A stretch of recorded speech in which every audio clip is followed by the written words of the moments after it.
Fala, fiel, o vídeo de hoje tá cheio de novidade, hein? Sobre reforços que Dorival Júnior receberá no Corinthians na metade do ano. Bastidores quentes do mercado da bola, atualização médica com o Samir. Memphis Depay volta a reforçar o Corinthians no jogo contra o Inter. Vou te falar sobre a situação do atacante holandês. Vou te falar também, cravar, como já fiz da outra vez, quando o Garro voltou a defender o Corinthians, a data de retorno. Vou te passar hoje a data de retorno de Rodrigo Garro aos gramados. Então já deixa o like, se inscreve no canal e bora ficar por dentro de tudo que acontece no nosso Corinthians. Bora fechar o vídeo para falar sobre o Corinthians e a promessa feita a Dorival Júnior de reforços na metade da temporada. Pelo menos 3 jogadores devem ser contratados. Não dá para dizer que isso fez parte do acordo entre o técnico e o Timão, mas houve um debate. E ficou combinado o seguinte: Dorival vai usar as próximas semanas para entender as boas e más virtudes do elenco corintiano, quais são as carências, em que posições o Corinthians precisa de mais jogadores. E a partir daí, pro mês de julho, o Corinthians promete atacar o mercado para buscar pelo menos 3 reforços. Não dá para dizer que serão de peso, que serão contratações bombásticas, até porque a questão financeira do Corinthians hoje é um enorme impeditivo. Mas o técnico Dorival Júnior ouviu sim do Fabinho Soldado, o diretor executivo de futebol do Corinthians, o cara que passou alguns dias lá em Florianópolis negociando com ele a possibilidade de aquisições. Importante lembrar que as posições serão definidas a partir de indicações do treinador. Só para completar em relação ao Timão, vitória por 1-0 fora de casa contra o Novo Horizontino, nessa quarta-feira em jogo da Copa do Brasil, terceira fase. O único gol da partida marcado por Héctor Hernández, o atacante espanhol que aos pouquinhos vem dando conta do recado. Corinthians utilizou um time reserva, indicando que pode entrar com força máxima no Campeonato Brasileiro e na Sul-Americana. Só para lembrar, Igor Coronado não esteve nem entre os reservas. Agora fica a dúvida se ele vai aparecer entre os titulares ou se ele virou a terceira opção do elenco.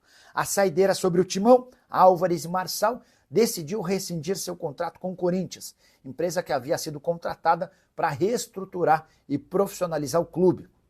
A relação já havia ficado desgastada depois do pedido de demissão do Fred Luz, que seria um CEO do clube, por conta do aspecto político não pôde ser contratado como CEO e virou um consultor. Bora falar agora sobre cirurgia no Corinthians. O zagueiro Gustavo Henrique vai precisar passar por uma intervenção cirúrgica por causa de uma hérnia inguinal. O problema é que começa a ser identificado na reta final do Campeonato Paulista e que se agrava nas rodadas iniciais do Campeonato Brasileiro. Diante da dificuldade do jogador em ter condição de jogo, optou-se pela intervenção cirúrgica e não há um prognóstico, nenhuma data para o retorno.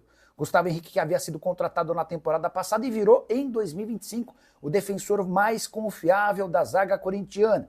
A dúvida era sempre quem jogaria com ele: André Ramalho, Félix Torres, Kaká ou Tchoca, e dá para dizer que hoje o Gustavo Henrique é o zagueiro mais confiável. Ninguém sabe quando ele volta, até por isso é grande a chance de, no momento oportuno, o Corinthians buscar zagueiro. A enorme dificuldade em relação a esse setor.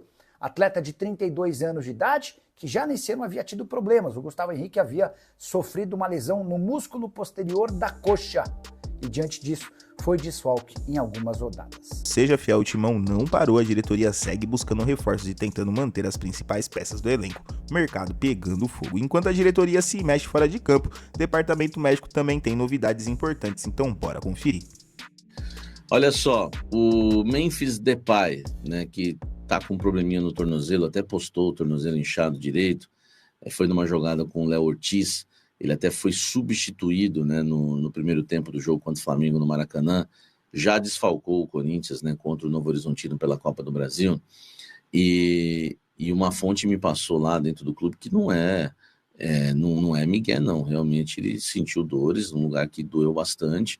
Acho que ele até, né, ele mostrou, né, a imagem, né, do pé, né, do tornozelo ali, como é que ficou. Aliás, ele já tinha tomado uma pancada ali, se eu não me engano, do Lucas Piton contra o Vasco, no mesmo tornozelo, tá? Então, enfim, ele tá apanhando bastante ali, tá com dores, só que informação que eu tenho é que ele já deve voltar contra o Internacional de Porto Alegre. Então, o Dorival Júnior deve contar com o Memphis Depay para essa partida, tá? Contra o Inter de Porto Alegre, Corinthians devendo jogar aí né, com a sua força máxima, né, com todos os seus jogadores, né, claro, né, com exceção o Rodrigo Garro e o Gustavo Henrique, né, o Rodrigo Garro faz tempo já que não está à disposição, e o Gustavo Henrique agora é esse desfalque. Vou falar do Garro agora depois da vinheta, mas Memphis Depay é a notícia boa para o torcedor corintiano, vai estar em campo contra o Internacional de Porto Alegre, deve estar em campo contra o Inter, jogo difícil, 16 às 18h30, né, às 6h30 da tarde, 18h30, na Neoquímica Arena contra o Inter, no próximo sábado pelo Campeonato Brasileiro. Pega essa que eu vou falar agora de Rodrigo Garro e reforços. Vontade de falar pega essa, meu irmão. Olha só, Rodrigo Garro, quando ele volta, tá? O diagnóstico que o Corinthians fez, né? O prognóstico, né? Também para a volta do Rodrigo Garro, que já desfalca o Corinthians há um bom tempo, e eu falei para vocês, fui na contramão de quem falou que ele ia voltar no clássico contra o Palmeiras, não sei mais o quê. Falei, esquece. Na verdade, ele volta na primeira quinzena, tá? De maio. E aí tinha a esperança de ser na primeira semana de maio. Não deve ser na primeira semana de maio, tá? O Garro só quer voltar quando ele tiver realmente 100%. E aí o prazo, né? O prazo deve ser para o dia 27 de maio, tá? Entre 24 e 27 de maio. No dia 24 de maio, o Corinthians pega o Atlético Mineiro num sábado, tá? No Mineirão. Não sei se voltaria nesse jogo. Depois tem 27 de maio, que é o jogo fora de casa, contra o Huracan, na Argentina. Talvez ele possa voltar aqui, aproveitar, né, ver a família, enfim. O mais provável é 27 de maio, tá? Contra o Huracan. Se não acontecer, 1º de junho, aí um jogo mais tranquilo, Corinthians e Vitória, tá? No dia 1º de junho, num domingo. Então a gente vai aguardar. Então a data realmente que passaram, né, é dia 27, tá? Na verdade é até dia 28, mas não tem jogo dia 28. Então dia 27 é contra o Huracan, tá? E dia 1º é contra o Vitória. Então vai ficar entre esses 3 jogos aí. Atlético Mineiro menos provável, Huracan mais provável, 27, e 1º de junho aí seria certeza, Corinthians e Vitória, tá? Rodrigo Garro que se recupera de uma tendinopatia patelar no joelho direito, tem o mesmo problema no joelho esquerdo, mas é o direito que dói mais. Enfim, não, olha só, então ele vai desfalcar o Corinthians, que é certeza, que a informação fica bem redondinha, ele desfalca o Corinthians contra a Inter ainda, Internacional, contra a América de Cali, contra Mirassol, contra a Racing do Uruguai, contra Santos, contra Novo Horizontino, contra Atlético Mineiro. 7 jogos, é certeza que o Garro ainda desfalca o Corinthians. É muita coisa, né, gente? 7 jogos. Você tem noção disso? O Samir informou que o Memphis já iniciou a transição física e deve ficar à disposição muito em breve. Já Rodrigo Garro segue no processo de recuperação, mas a comissão técnica trabalha com um prazo otimista para o retorno nas próximas semanas. Boas notícias para Dorival, com a volta de Memphis e expectativa por Garro, Timão pode ganhar ainda mais reforço e qualidade na reta decisiva do campeonato. E aí, fiel, quem você gostaria de ver chegando no Corinthians e com esses retornos o time já está pronto para embalar de vez? Comenta aqui embaixo, deixa aquele like, compartilha com os corintianos e se inscreve para não perder nenhuma novidade do Timão. Valeu, até a próxima e vai Corinthians!